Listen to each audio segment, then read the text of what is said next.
Welcome back friends. Common errors के 7th part में आप सभी का स्वागत करता हूं। ये हमारी सीरीज चल रही है कॉमन एरर्स की एसएससी सीजीएल मेंस एग्जाम के लिए। यहाँ पे हम कवर करेंगे कम से कम 400 से 500 कॉमन एरर्स। और हमारे वीडियोस देखने का फायदा ये है कि आपको सिर्फ और सिर्फ 15 मिनट के वीडियो में 10 कॉमन एरर्स आपको सॉल्व मिल जाते हैं with complete analysis and also with rules basically. So अगर आप कम टाइम में ज्यादा कॉमन एरर्स सॉल्व करना चाहते हैं सो आप सब्सक्राइब करिए एसएससी एरिना को, और आप हमारे प्लेलिस्ट पे विजिट कर सकते हैं, सर्च कर सकते हैं SSC arena common errors. Limited time में यहाँ पे ज्यादा सेंटेंसेस सॉल्व किया जाएगा। सो चलिए स्टार्ट करते हैं। आप वीडियो को पॉज करिए, पहले खुद से कोशिश करिए सॉल्व करने की, और उसके बाद फिर आप मैच करिए कि आपका आंसर कितना मैच होता है, सही है या गलत। अगर सपोज करिए कि आपको लगता है आपका आंसर सही है तो आप फॉरवर्ड कर लीजिएगा, और फॉरवर्ड करके डायरेक्टली आंसर मैच करिए और नेक्स्ट क्वेश्चन पे जाइए। तो चलिए स्टार्ट करते हैं। The first sentence is Ritika decided to get up early to wear a nice dress and visit her aunt. ये पास्ट की बात चल रही है। सो रितिका ने डिसाइड किया था, वर्ब की सेकंड फॉर्म सही है। टू के बाद वर्ब की फर्स्ट फॉर्म सही है, गेट अप अर्ली। रितिका ने डिसाइड किया था कि सुबह जल्दी जगेगी, तो फर्स्ट पार्ट में एरर नहीं है। सो क्यों जगेगी early? To wear a nice dress and visit her aunt. हमने लास्ट वीडियो में भी इसे किया था कि जब भी एक सेंटेंस में दो एक्शन को एंड से जोड़ा जाएगा सो वो एक्शन जो है वो सेम होने चाहिए, पैरेलल होने चाहिए। मतलब मेरे कहने का ये है, ध्यान से देखिए। वो रितिका ने डिसाइड किया था कि वो सुबह जल्दी जगेगी, किस लिए? To wear a nice dress and to visit her aunt. So दोनों जगह सेम होना चाहिए स्ट्रक्चर। तो यहाँ पे भी टू वर्ब की फर्स्ट फॉर्म होनी चाहिए, यहाँ पे टू वर्ब की फर्स्ट फॉर्म है तो यहाँ भी टू वर्ब की फर्स्ट फॉर्म ही होनी चाहिए। सो एरर कहाँ पे है आपका? थर्ड पार्ट में। सो यहाँ पे टू आना चाहिए। सो देखिए आपको रूल्स कैसे लगे। अगर अच्छे लगे तो अप्रिशिएट करिए वीडियो को by clicking the like button, and also you can comment in the box. Next sentence is the student asked me if I knew that Kalidas was the greater than any other poet. The student asked me, ये past sentence में है। अब ध्यान से देखिएगा। The student asked यानी कि ये जो है ये आपका डायरेक्ट स्पीच, ये आपका इनडायरेक्ट स्पीच है। अगर आपने नरेशन पढ़ा है तो वहां पढ़ा होगा कि सब्जेक्ट के बाद अगर आस्क्ड आए, आस्क का सेकंड फॉर्म आए, सो यहाँ पे दैट तो नहीं आएगा, या तो इफ या फिर वेदर आएगा, या फिर आएगा आपका सीधा WH फैमिली। सो ये यहाँ पे इफ है, सो इसके बाद पास्ट होना चाहिए क्योंकि स्टार्टिंग में पास्ट है। सो आई न्यू, ठीक है, that Kalidas was the greater than any other poet. So यहाँ पे कंपैरिजन किया जा रहा है कि जो कालिदास है वो जितने भी अदर पोएट है उनसे वो ग्रेटर है। सो ग्रेटर यानी कंपैरेटिव डिग्री को कंपेयर करने के लिए देन का यूज होता है, और ऑल का यूज होता है अगर ये सुपरलेटिव होता तो, यानी कि एनी अदर का यूज होता है जब कंपैरेटिव होता है, और ऑल का यूज होता है जब सुपरलेटिव होता है। तो ऑल तो यहाँ आएगा नहीं क्योंकि ये कंपैरेटिव डिग्री है। सो एनी अदर भी ठीक है। सो द के बाद हमेशा आता है सुपरलेटिव डिग्री, कभी भी नहीं आएगा कंपैरेटिव डिग्री। सो एरर यहाँ पे सिर्फ बड़ा सिंपल सा है, आपको द को एक्सक्लूड करना है यहाँ से। I knew that Kalidas was greater than any other poet. So जो यहाँ पे कंपैरेटिव डिग्री है तो हम द नहीं लगाएंगे। सिर्फ एक ही कंडीशन में कंपैरेटिव डिग्री के साथ द आता है, जब सेंटेंस की शुरुआत ऑफ द समथिंग से शुरू हो, of the two, of the three, of the five, this one is the better. So उस कंडीशन में आता है। जब आप एडजेक्टिव पढ़ेंगे तो आप इस चीज को थोड़ा ध्यान से देखिएगा।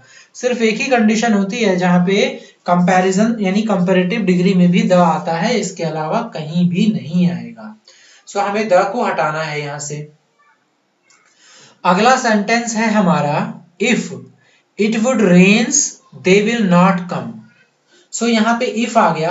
मैंने आपको लास्ट वीडियो में बताया था जब भी कभी सेंटेंस की शुरुआत इफ से हो और आगे दो सेंटेंस हो तो इसका मतलब वो कंडीशनल सेंटेंसेस होते हैं, यानी पहला एक्शन दूसरे वाले एक्शन पे निर्भर करता है।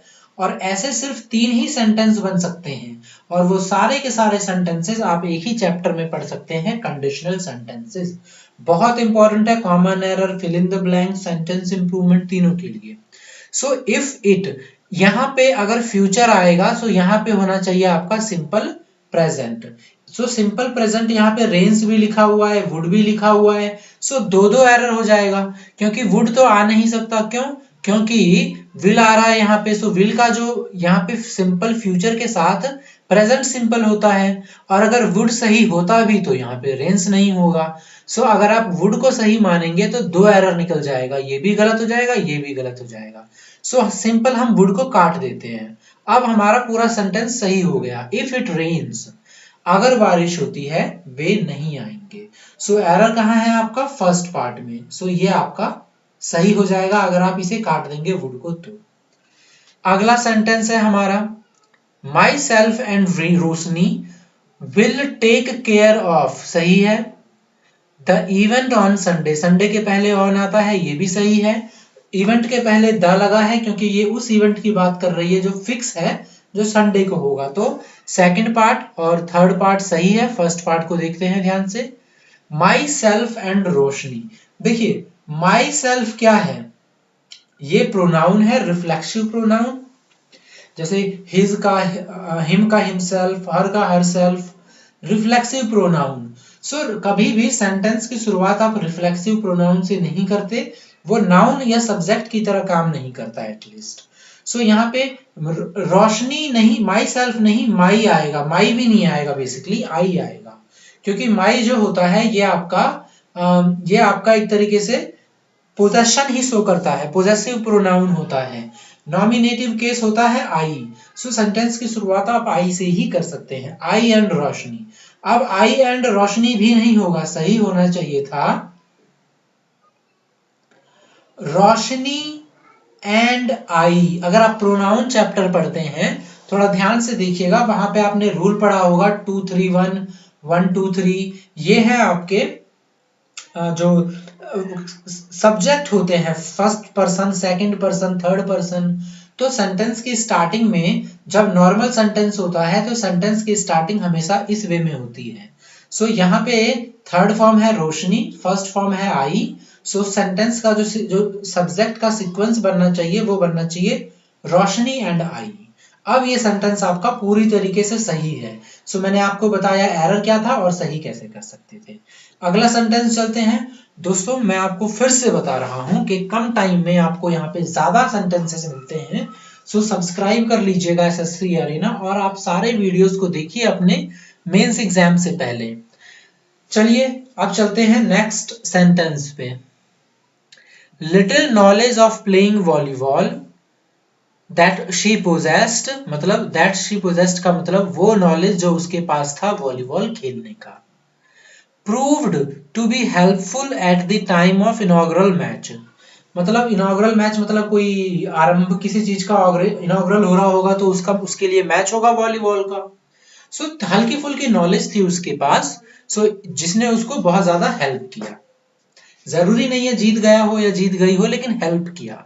सो अब यहाँ पे देखिए नॉलेज जो है ये आपका अनकाउंटेबल होता है। सो उसके पहले फ्यू तो नहीं आएगा, लिटिल ही आएगा। लेकिन यहाँ पे देखिए ये पॉजिटिव केस है या नेगेटिव केस है, मतलब उसके साथ अच्छा हुआ या बुरा हुआ। जैसे एक सेंटेंस होता है little knowledge can be dangerous for you.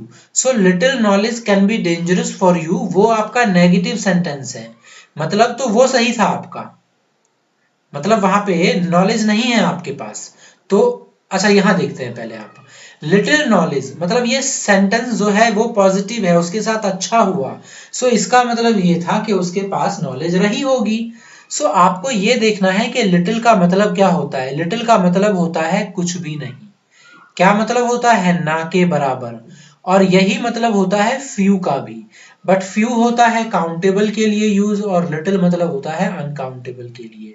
जबकि यहाँ पे तो उसके पास नॉलेज होनी चाहिए ना, नॉलेज होनी चाहिए, थोड़ी नॉलेज होनी चाहिए, तो उसके लिए ए फ्यू लग जाएगा या फिर लग जाएगा ए लिटिल।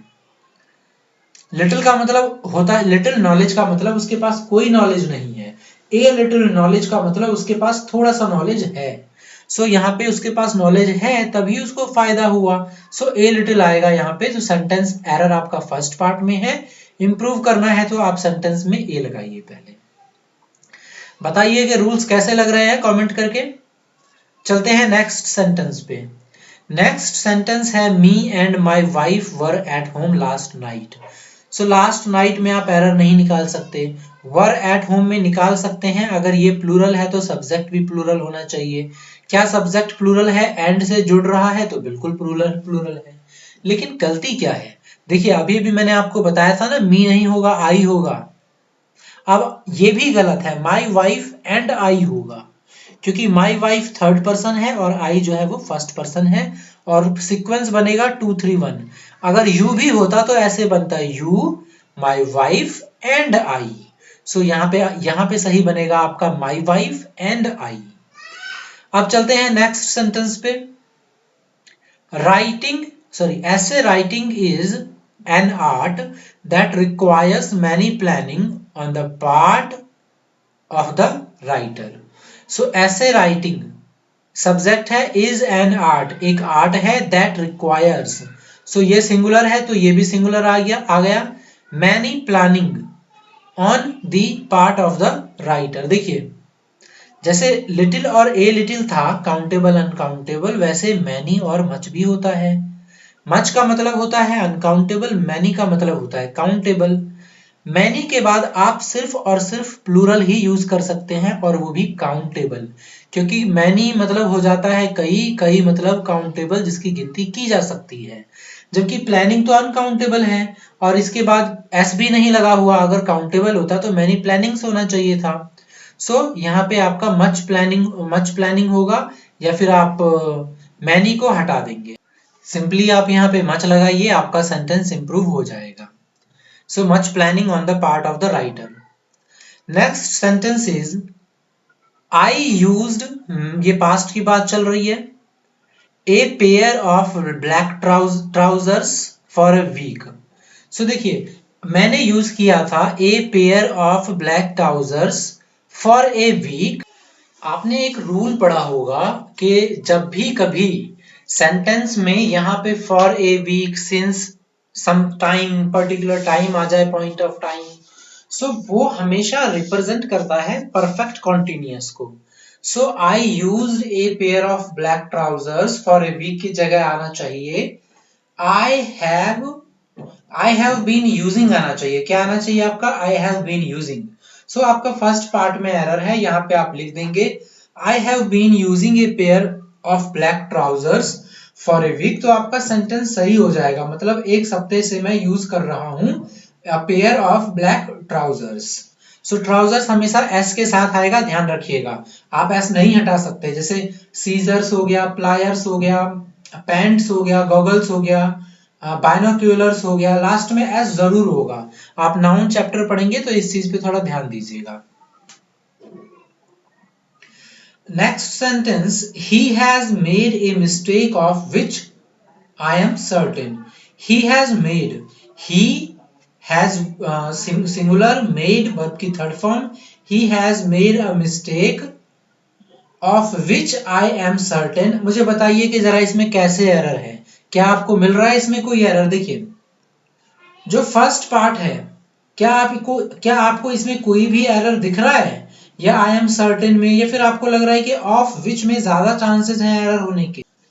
फर्स्ट पार्ट में तो लग नहीं रहा कि इसमें कोई एरर होने वाला है, क्योंकि ही के बाद हैज है, थर्ड फॉर्म है, मिस्टेक है, और हमेशा मिस्टेक मेड अ मिस्टेक या मेक अ मिस्टेक होता है।